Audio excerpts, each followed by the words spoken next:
They told you to believe in yourself. That failure was a lesson, that with enough effort, you could do anything. Maybe they called it resilience, maybe they called it grit, or maybe they called it a growth mindset. But here's what no one told you. The mindset that was meant to free you can quietly become the thing that traps you. In today's video, we're going to uncover what Carol S. Dweck, the psychologist behind this mindset movement, actually warned us about, and why ignoring her warning may be hurting more than helping. You hear it everywhere now. Have a growth mindset. It's printed on classroom walls, workplace values, social media quotes, and most people think they know what it means. Just keep trying. Never give up. Push through no matter what. But that's not what Carol S. Dweck intended. Not fully. She never said effort alone was the answer. In fact, she warned us, when effort becomes the only thing we measure, we stop asking better questions. We stop learning. We just perform. Because when you're praised only for trying, you may feel pressure to keep trying, even when it's not working, even when the strategy is broken, even when your body is screaming for rest. Effort without awareness is just performance under pressure. Dweck's real research, not the oversimplified version, emphasized more than grit. She talked about the power of feedback, the importance of strategy, and most of all, the environment. Growth mindset only works when you're allowed to fail safely, when failure isn't punished, when mistakes are part of the culture, not just tolerated, but expected. But in most places today, that's not what happens. We say embrace failure, while quietly rewarding only the people who succeed quickly.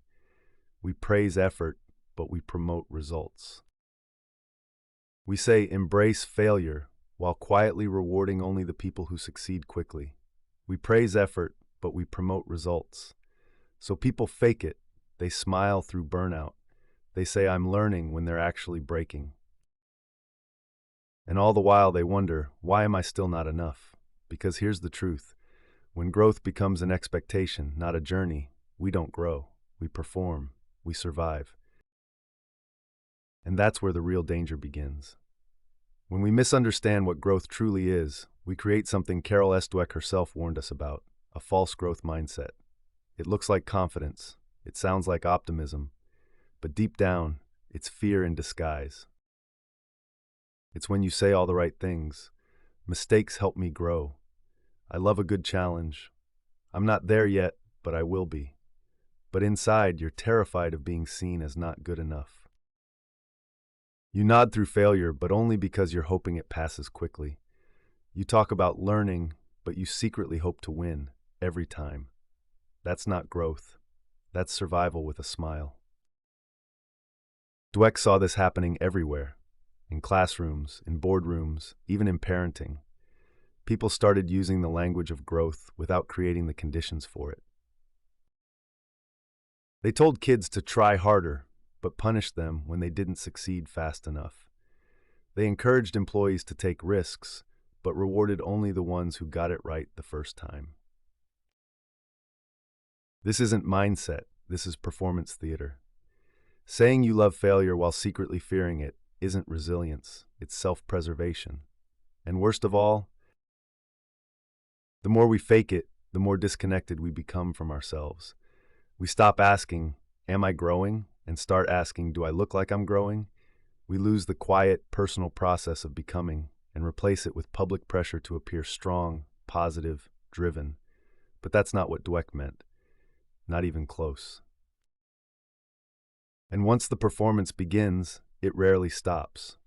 Because when everyone around you is growing, you start to believe that standing still must mean you're failing.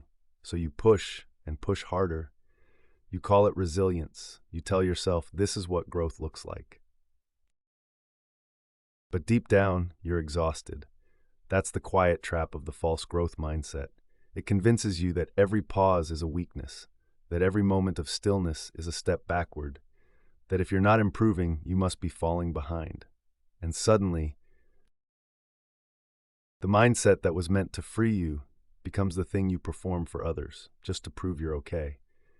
When growth becomes an obligation, you stop becoming. You start disappearing. Because what no one tells you is this. When growth becomes an obligation, you stop becoming, you start disappearing. Because what no one tells you is this. Real growth isn't linear. It's messy, it loops back, it rests, it even unravels so it can rebuild. But we live in a world that worships constant progress, where faster is better, and rest is just a productivity hack, not a human need. So we fake smiles, we post wins, we chase certifications, promotions, compliments, not because we're curious, but because we're afraid of what it means to stand still. And in the name of mindset, we lose our mind. But what if growth didn't have to look like that?